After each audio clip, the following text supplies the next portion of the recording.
যে ভুলটা সেটা হচ্ছে চিল্লাকে বাধ্যবাধকতা করা। এটা শরীয়ত জবরদস্তি করে না যে দিন শিখতে আর শিখাইতে 40 দিন বাঁধতে হবে। এটা 80 দিন হইতে পারে, 20 দিন হইতে পারে, 30 দিন হইতে পারে। এই বাধ্যবাধকতা পরিহার করতে হবে। 2, অবশ্যই দিন শিখাবে আলেম। জাহেল 70 চিল্লা দিল, আমির হতে পারবে না, আমির হবে আলেম। কিন্তু তবলিগি ভাইদের এখনো সেই নিয়মটা আছে, কোনো সাধারণ মানুষ যদি 3টা চিল্লা দেয় সে আমির হবে, আর আলেমকে 7 চিল্লা দিয়ে আমির হইতে হবে। তার মানে আলেম বেটাকে এলেম শিখে অপরাধ করছে যে তারে আর 4টা চিল্লা তবার জন্য করতে হবে। যে লোকটা 14 বছর মাদ্রাসায় পড়ে দাওরা পাস করছে, এর কি তালিম তবলিগ মাসলা মাসাইল শিখার বাকি আছে কিছু? সে তো এমনি আমির হতে পারে। কথা বলে তা এই নিয়ম পরিবর্তন করতে হবে। সকল জামাতের নেতৃত্বে আমির হবে আলেম।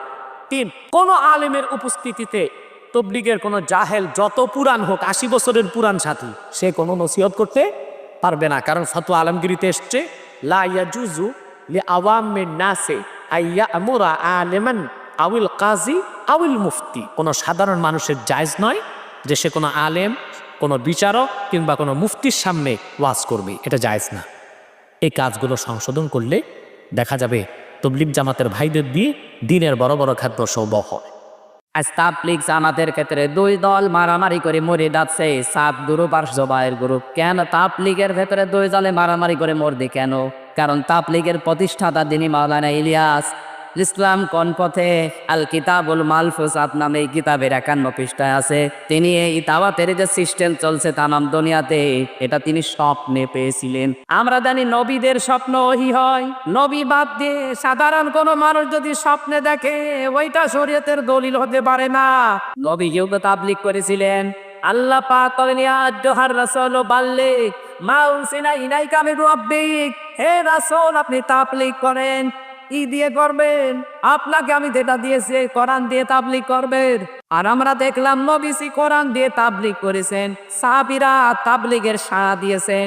নবীজির ভেতরে সাহাবীদের ভেতরে কোনোদিন মারামারি গন্ডগোল মাথা ফাটাফাটি হয়েছে? আপনি যেটা দিয়ে তাবলিগ করছেন ওটা কোরআনের তাবলিগ না, স্বপ্নে পাওয়া জিনিস। এই জন্যই তো মারামারি করি মরি যাচ্ছে। আপনি তাবলিগ করতে পারেন, করেন, খুব ভালো। তাবলিগের ভাইদের একটা ভালো গুণ হচ্ছে নিজের খেয়ে নিজের পরে ইসলামের দাওয়াত দেয়। নিজের টাকা ভেঙে দাওয়াত দিচ্ছে, তো তাদের কারণে অনেকে কালিমা শিখছে, অনেকে নামাজ শিখছে, তাদেরও কন্ট্রিবিউশন আছে না নাই? তো যারা তাবলিগ করেন, আপনি মনে করবেন না যে সব হক সব সত্য, শুধু আপনি হকের ডিলার, এটা মনে করবেন না। সব সত্য হক এটা আপনার বাবার দাদার সম্পত্তি, এটা মনে করবেন না। সব দলের মধ্যে হক থাকতে পারে, বরং সব দলের ভালো ভালো জিনিসগুলো নিয়ে নিজেকে সাজানো দরকার। যেন কখনো মনে করবেন না যে আমি এক দল করি তার মানে অন্য সব দল মনে হয় বাতিল, ওগুলো মনে হয় মুসলমান না, ওগুলো আমার চোখেই ধরে না। এটা ঠিক না, এটা ইহুদিদের স্বভাব। তাবলিগ জামাতের আমির মাওলানা সাদ কান্দলভি আমিরের নামে যত হাদিস আছে সব হাদিসকে নিজের শানে লাগিয়ে দিয়েছে। তো উনি বুঝাতে চাইলেন তাবলিগ জামাতের সাথে থাকা আর আমার আনুগত্য করাই আল্লাহ রাসূলের ওই হাদিস যে আমিরের আনুগত্য করতে হবে, এটা হলো সেই আনুগত্য। আর আমার তাবলিগ জামাতের সাথে থাকা আল্লাহ রাসূলের ওই হাদিস জামাতবদ্ধ থাকতে হবে, এটা হলো সেই জামাতবদ্ধ থাকা। তো এখন যদি আমি তাবলিগ জামাত ছেড়ে দিই আর মাওলানা সাদ কান্দলভির অনুগত্য না করি, তার আমিরত্ব না মানি, তাহলে কি আমাকে হত্যা করা যাবে? যদি না যায় তাহলে মাওলানা সাদ কান্দলভি হাদিসগুলোর উপর জুলুম করেছে। মাওলানা আরশাদ মাদানী আমাদের ক্লাসে আরেকটা কথা বলতেন, আজ থেকে 20-30 বছর আগে বড় বড় দেওবন্দি আলেম ছিল, কিন্তু এখন এরকম বড় মাপের আলেম কেন তৈরি হয় না জানো? উনি বলতেন যে দারুল দেওবন্দ থেকে দাওরায়ে হাদিস শেষ করার পর আগে আমাদের ওস্তাদরা কি করতো, কোনো মাদ্রাসায় গিয়ে পড়াতো, নিজে বাড়িতে বই পুস্তক মোতালা করতো। আর এখনকার ছাত্ররা কি করে, দাওরা শেষ করার পর 1 বছরের চিল্লা লাগায়, আর 1 বছরের চিল্লাতে আজীবন যা পড়েছিল সব ভুলে জাহেল মোরাক্কাব হয়ে ফিরে আসে। তো কোরআন ও হাদিসে একাধিক আয়াত একাধিক হাদিস আছে যে তাবলিগ করা ফরজ। তবে প্রচলিত তাবলিগ জামাতে ভর্তি হওয়া এটা ফরজ নয়, এখানে ভুল বোঝানো হয়। তবে প্রচলিত তাবলিগ জামাত যারা করছে না, করা যাবে কি যাবে না, বা আমি এখানে সম্পূর্ণ তাবলিগ জামাতকে খারাপ বলি না। আমি বলি যে তাবলিগ জামাতের 2টো জিনিসকে ইসলাহ করতে হবে। এক, তারা যেটা তাবলিগ করছে এটাকে বাদ দিতে হবে, মানে ফাজালে আমল এটাকে বাদ দিতে হবে, মুনতাখাব হাদিস এটাকে বাদ দিতে হবে। কি ঢোকাতে হবে? পবিত্র কোরআন। কি ঢোকাতে হবে? রিয়াদুস সলিহিন বা বুলবুল মারাম।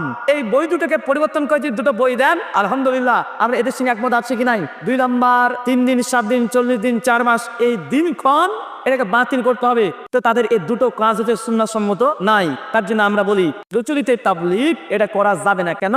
তাদের ফাজালে আমলে এমন কিচ্ছা কাহিনী আছে, যদি কেউ পড়ে আর বিশ্বাস করে তার ঈমান ভেঙে যাবে। প্রচলিত দাওয়াত তাবলীগে আলহামদুলিল্লাহ অনেক ভালো দিক আছে। বেনামাজি নামাজি হয়, দিন বিমুখ মানুষ দিনের দিকে অগ্রসর হয়, কিন্তু অনেক ত্রুটিও রয়েছে। যেমন কোরআন হাদিসের প্রাধান্য, বিশেষ করে কোরআন হাদিস এর চর্চা, এর আলোচনা খুব কম হয়। অবশ্যই এখানে সাধারণ মানুষরা কাজ করেন, আলেমদের উপস্থিতি কম, আলেমদের উপস্থিতি বাড়ানো উচিত এবং এটাকে সংশোধনীগুলো আনা উচিত। তাহলে ইনশাআল্লাহ এটা একটা ভালো দৃষ্টান্ত আমাদের সামনে থাকবে।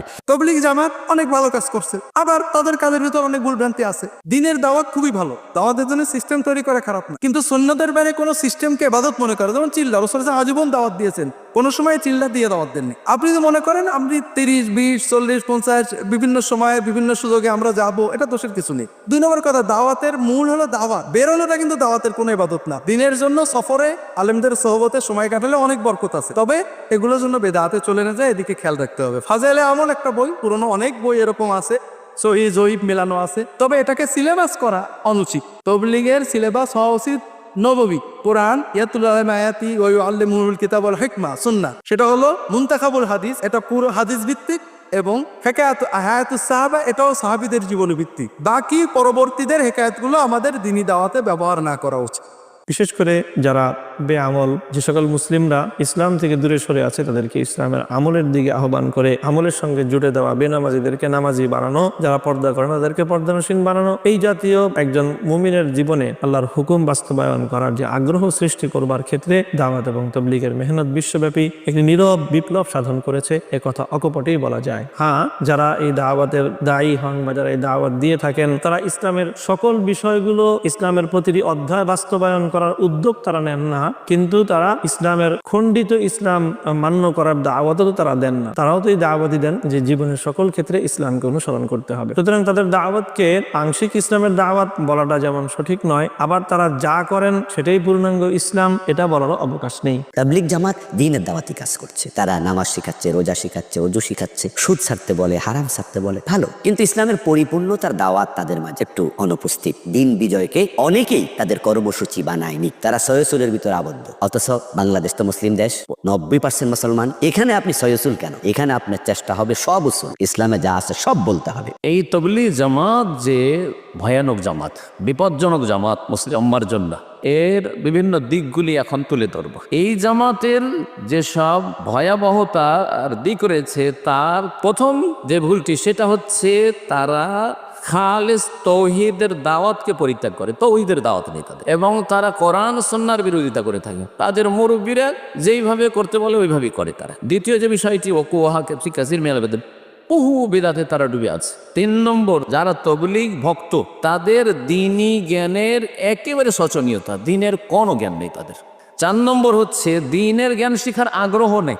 যদি একটা চিল্লা কেটে চলে আসে, এত তাদের মধ্যে অহংকার চলে আসে যে বড় বড় আলেমকে তারা মানুষ মনে করে, এতে তাকওয়া নেই, পরেশগারি নাই, এরা দুনিয়ামুখী ভোগবিলাসীরা। আমরা হচ্ছি আসলে কোরবানি দেনেওয়ালা। 5 নম্বর হচ্ছে যেসব কিতাব পড়া প্রয়োজনীয়, যেসব কিতাব পড়তে হবে এবং ইসলামিক লাইব্রেরির সাথে যোগাযোগ রাখতে হবে, ওইসবের কোনো সম্পর্ক না। ফাজাইল আমল ছাড়া দ্বিতীয় কোনো কিতাব তারা বুঝে না। 6 নম্বর হচ্ছে যে তারা সব কিছু বয়ান করে, কোরআন এবং হাদিস বাদ দিয়ে মানুষকে উৎসাহিত করার জন্য, মানুষকে ভয় দেখানোর জন্য সব বয়ান করে, কিচ্ছা কাহিনী, জাল জয়ী, মিথ্যার ছড়াছড়ি, স্বপ্ন, সব বয়ান করে। 7 নম্বর হচ্ছে যে তাদের যারা তবলিগে আসে তারা খুব আবেগী হয় এবং মানুষের অন্তর যাতে নরম হয়, অন্তর গলে যায়, এইসব কিচ্ছা কাহিনী বয়ান করে, এমন এমন কিচ্ছা বয়ান করে যেগুলি তোয়ারিদুল আকিদা, আকিদার বিরোধী। 8 নম্বর যে বিষয়টি সেটা হচ্ছে যে অধিকাংশ তবলিগীরা শরীয়তের বিধিবিধান সম্পর্কে অজ্ঞ।